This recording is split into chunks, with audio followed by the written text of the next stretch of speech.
बोलो जयकारा बोल मेरे श्री गुरु महाराज जी की जय। 1 सितंबर 2025। पुस्तक परम पीयूष भाग 2। प्रकाशक श्री अद्वैत स्वरूप आश्रम, तुपुदाना, हटिया, रांची, झारखंड।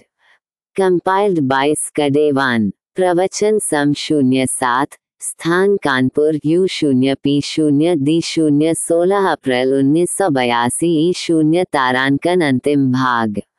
पेज 50 से 53 तक। गुरु भक्तों और प्रेमियों, श्री नानकदेव जी कहते हैं कि जो लड़के की इच्छा करते हुए मरता है वह सुअर योनि में जाता है। भगवान कहते हैं, जीव तुमने इसलिए जन्म लिया था कि तू लड़के की याद करते हुए शरीर छोड़े।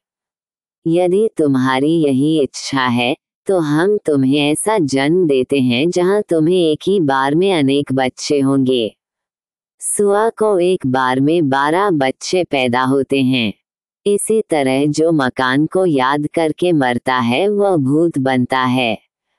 जो मरते समय धन को याद करता है वह सर्प बनकर खजाने के ऊपर बैठता है।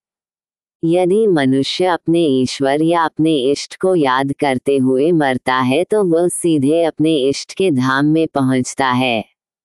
मैं बता चुका हूं कि ईश्वर के 2 स्वरूप हैं, सगुण और निर्गुण। निर्गुण ज्ञान के द्वारा जाना जाता है, वह देखने की चीज नहीं है। उसे जानने से जानत तुमहि होई जाए। जो उसको जान गया वह उसी में लय हो गया। ब्रह्मविद ब्रह्मैव भवति। उस ब्रह्म को जानने वाला ब्रह्म स्वरूप होकर कैवल्य पद प्राप्त कर लेता है। फिर उसका शरीर नहीं बनता, पर उस अवस्था को प्राप्त करने के लिए सगुण स्वरूप की, अपने इष्ट की उपासना जरूरी है। इष्ट है भगवान का सगुण स्वरूप। सगुण और निर्गुण में वही अंतर है जो पानी और बर्फ में होता है।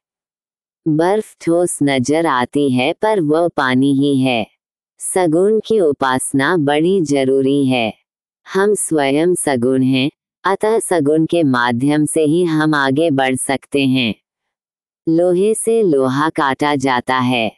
निर्गुण अति सूक्ष्म है, अतः हम सगुण की ही उपासना कर सकते हैं। भगवान भक्त की भावना के अनुसार ही विभिन्न सगुण रूप धारण करते हैं। इसलिए हमारे यहाँ 24 अवतारों की चर्चा आती है। एक महात्मा का आश्रम था। उन्होंने अपने गेट पर लिखा था, यहाँ भगवान का साक्षात दर्शन कराया जाता है। कुछ आजकल के लड़के बाबा के पास पहुँचे, कहा दर्शन कराओ। बाबा ने पूछा, तुम भगवान को किस रूप में देखना चाहते हो? भगवान का वैसा रूप तुम्हें दिखाया जाए जिसे तुम पहचान पाओ। क्या तुम्हारे कोई इष्ट हैं? लड़के बोले, हमारी निष्ठा तो किसी पर है ही नहीं, हमने अभी तक अपना इष्ट तय ही नहीं किया है। बाबा ने कहा, तुम पहले इष्ट का चुनाव करो, इष्ट में निष्ठा पैदा करो, तभी तुम्हें ईश्वर के दर्शन कराए जा सकते हैं। वैसे भगवान कहाँ नहीं है? जो कुछ भी है सब भगवान ही तो है। कारण से कार्य अलग नहीं होता। जैसे मिट्टी कारण है और घड़ा कार्य। यदि पूछा जाए कि घड़े में मिट्टी कहाँ है, तो मिट्टी का ही तो घड़ा है। इस तरह ब्रह्म कारण है और जगत कार्य। घड़े के कण कण में मिट्टी है, उसी तरह जगत के कण कण में ब्रह्म है।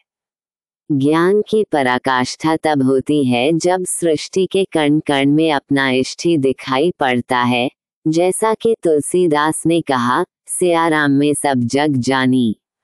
शुद्ध अंतःकरण में ही ज्ञान पैदा होता है और तब समस्त सृष्टि में सीताराम ही नजर आते हैं। प्रेमियों, मानव तन के द्वारा आपको ईश्वर को प्राप्त करना है। ईश्वर आपसे भिन्न नहीं है, वह आपके अंदर भी है। शीशा जब साफ होता है तो उसमें मुंह दिखाई पड़ता है। जब शीशा मैला हो तो उसमें मुंह नहीं दिखाई देता। तुम्हारा अंतःकरण संसार की वासनाओं से मलिन हो चुका है। इस मलिन अंतःकरण को धो देना है, साफ कर देना है। अंतःकरण को साफ करने के लिए नाम जप सबसे श्रेष्ठ साधन है। इस कलिकाल के लिए महात्मा लोग कहते हैं, कलियुग केवल नाम आधारा, सुमरी सुमिरी नर उतर ही पारा। अतः इस युग में तुम नाम के जप से ही अपने अंतःकरण रूपी शीशों को घो सकते हो। पर इसमें भी एक रहस्य है। मान लो तुम्हें प्यास लगी है तो पानी पानी कहने से तुम्हारी प्यास नहीं बुझ सकती। प्यास बुझाने के लिए तुम्हारे हाथ में पानी का गिलास दिया जाए और तुम उसे पी लो, प्यास बुझ जाएगी। हम अपने मत के अनुसार कोई ना कोई नाम जरूर जपते हैं। हम भगवान के किसी नाम को कम ज्यादा नहीं समझते हैं। हमारे नाम जप में एक बड़ी कमी होती है कि हमारे नाम के साथ नामी नहीं होता। नामी के नहीं होने से वह नाम आधा ही रहता है। जैसे सिर्फ पानी पानी कहने से प्यास नहीं बुझती, उसी तरह हम कोई भी नाम जपें, नाम के साथ यदि नामी नहीं पकड़ते हैं तब तक हमारा काम नहीं बनेगा। माला तो कर में फिरे, जीभ फिरे मुख माही।